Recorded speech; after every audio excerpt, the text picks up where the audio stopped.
उधर बलरामपुर में पूर्व बीजेपी के एमएलए शैलेंद्र सिंह शैलू ने धर्मांतरण के मामले पर बड़े खुलासे किए। पूर्व विधायक ने धर्मांतरण के इस पूरे खेल में प्रशासन को जिम्मेदार ठहराया। पूर्व विधायक के मुताबिक छांगुर की कई शिकायतों के बावजूद डीएम एसपी ने कभी नहीं की इन पर कार्रवाई।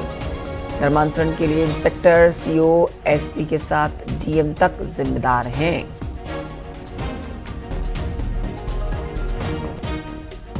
जब उनके छांगुर बाबा का नाम आया, पहले छांगुर बाबा थे, वहाँ पे भीख मांगते थे, उसके बाद दवा तवीज़ करने लगे, तो धीरे धीरे वो हो गया। क्योंकि इनका जैसे घर था, जो हमारे जनप्रतिनिधि हैं, उनको भी इसकी नहीं थी कि भाई हमारे यहाँ कोठियाँ बड़ी बड़ी बनती हैं। कोई बम्बई में काम कर रहा है, कोई दुबई में काम कर रहा है, कोई सऊदीया में काम कर रहा है, कोई कहीं काम कर रहा है। वहाँ आते हैं तो गाँव पे बड़ी सी कोठी बन जाती है उनकी, साल में 1-2 बार आते हैं या रह रहे हैं। लेकिन इसमें प्रशासन का जितना मेन उसमें था कि प्रशासन उसमें पीछे था। कई अधिकारियों के भी नाम आ रहे हैं। वर्तमान में जो जिला अधिकारी हैं 1 साल से ये हैं, जो एडीएम है 3 साल से रहे। इसी बीच में बहुत सारी ऐसी घटनाएं हुई, लोग शिकायत करने वहाँ तक गए, लेकिन उस पर कोई कार्रवाई नहीं लेकर के एक आम आदमी ने इसको चर्चा में लाया और खुलासा किया, और धीरे धीरे आज इस स्तर पे कि हम लोगों को लग रहा है कि भाई बलरामपुर एक आकांक्षी जिला है। बलरामपुर में धर्मांतरण की फैक्ट्री चलाने वाले मास्टरमाइंड जलालुद्दीन उर्फ छांगुर के गुर्गों पर एक्शन जारी है। सिंडिकेट के सदस्य सबरोज के मकान पर बुलडोजर एक्शन की तैयारी हो चुकी है। अब प्रशासन की ओर से सबरोज को नोटिस भेजा गया। दूसरी ओर छांगुर को ईडी की टीम रिमांड पर लेने की भी तैयारी कर रही है।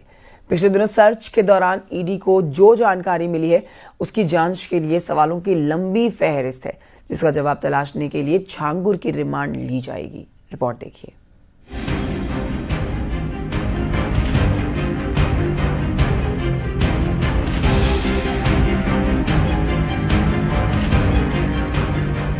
बलरामपुर में जलालुद्दीन और छांगुर के गुर्गों पर बुलडोजर एक्शन की तैयारी हो रही है। छांगुर गैंग के सक्रिय सदस्य सबरोज को यूपी एटीएस गिरफ्तार कर चुकी है। सबरोज छांगुर का भतीजा है और धर्मांतरण मामले में आजमगढ़ से जेल जा चुका है। सबरोज ने रहरा माफी गांव में ग्राम समाज की जमीन पर अतिक्रमण कर अपना मकान बनाया है।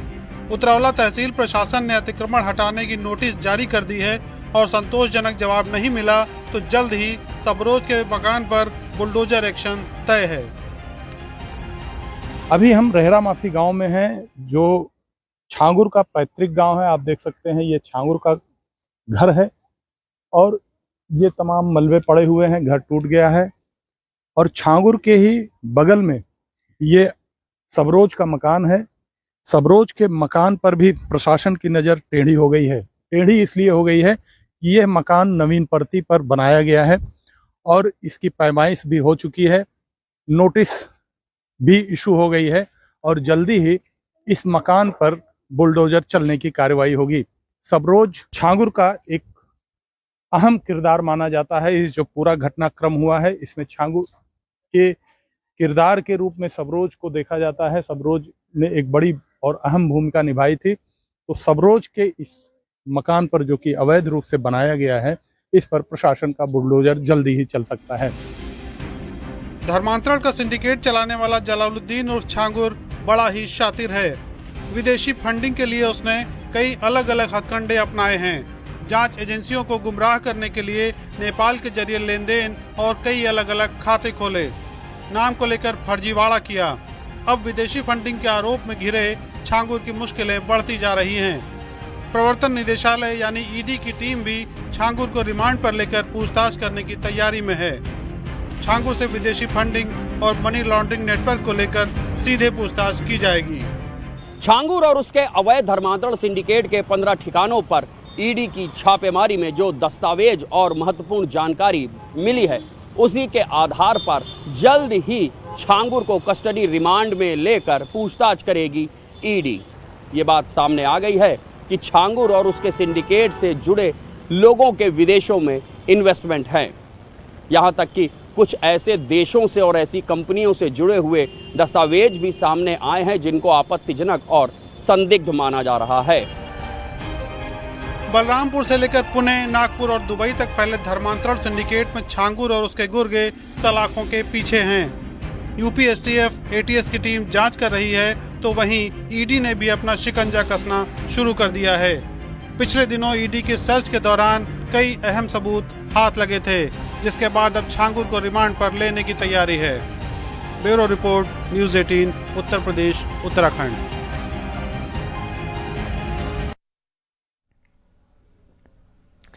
सिद्धार्थनगर के इटावा में एक नए धर्मांतरण का मामला भी सामने आया। जान लीजिए इस पर कि अल फारूक इंटर कॉलेज के प्रबंधक मौलाना शब्बीर अहमद पर नौकरी के बहाने धर्म परिवर्तन का आरोप लगा। अखंड प्रताप सिंह ने बताया कि वो 2020-21 में कॉलेज में लिपिक की नौकरी के लिए गए थे। प्रबंधक ने 15,000 रुपये मासिक वेतन का प्रस्ताव रखा था। आरोप है कि कार्यालय में मौजूद 4 से 5 लोगों के सामने उनसे 100 रुपये के सादे स्टैम्प पेपर पर हस्ताक्षर करा लिए गए।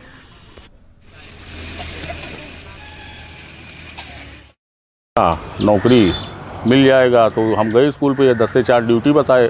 हमने जो है दूसरे दिन से ड्यूटी ज्वाइन किया। अब ड्यूटी ज्वाइन किया तो उसके बाद जो है ये 2-4 दिन बाद हमसे कहे कि आपका हमारा एक एग्रीमेंट हो जाए सादे स्टाम्प पेपर पर, और हम 4-6 महीने की तनख्वाह एडवांस दे देंगे। और हम कहे कितने वर्ष का करेंगे, तो ये बोले कि 3 साल का कर दे रहे हैं और सादे स्टाम्प पर दस्तखत बना दीजिए। तो हम कहे कि भाई एग्रीमेंट की बात है तो बना दे, कहीं की बना दीजिए, अभी हम भर ले रहे हैं एग्रीमेंट। तो हमने बना दिया। अब हमने बनाने के बाद ये जो है उस पर रिलीजियस चेंज धर्मांतरण का जो है नोटरी बनाकर उस बनवा दिए बाद में। और उसके बाद हमसे कहे कि आप पूजा पाठ क्यों करते हैं, आप इस्लाम कबूल कर लीजिए, हम लोग जैसे नमाज वगैरह पढ़ते हैं। तो हमने कहा कि चलिए ठीक है। अब इसके बाद जो है ये जो है क्या किए कि वहाँ 2-4 लोग और थे, अब वो कहने लगे कि इस्लाम कबूल कर लीजिए, दबाव बनाने लगे।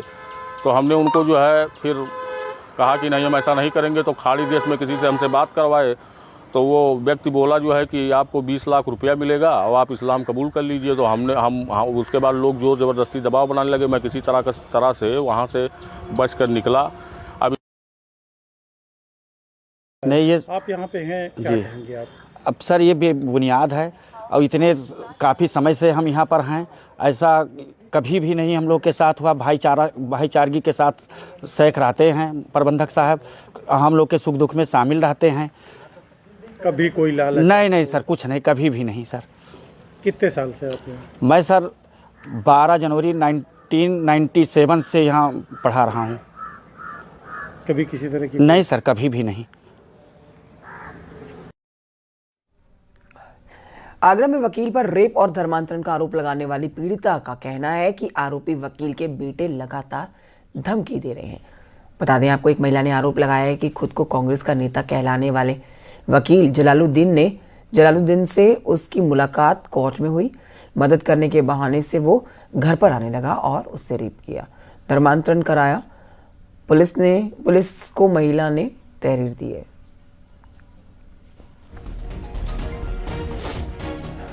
की स्थिति थी सब मैंने जलालुद्दीन को बताई। उन्होंने विश्वास में मेरे को लेके कहा कि परेशान मत हो, सब ठीक हो जाएगा।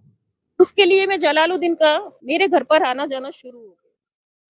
तो एक दिन तबीयत ठीक नहीं थी मेरी, तो जलालुद्दीन ने मेरे को ही बोला कि तुम मेरे साथ डॉक्टर पर चलो। मैंने बोला सर इतनी तबीयत मेरी नहीं है खराब, लेकिन उन्होंने फिर भी बोला कि नहीं कोई नहीं है। तो वो मुझे डॉक्टर के बहाने कांग्रेस कार्यालय में लेकर गए। वहाँ उन्होंने मेरे साथ में पिस्तौल दिखाकर जबरदस्ती गलत काम किया फर्स्ट टाइम।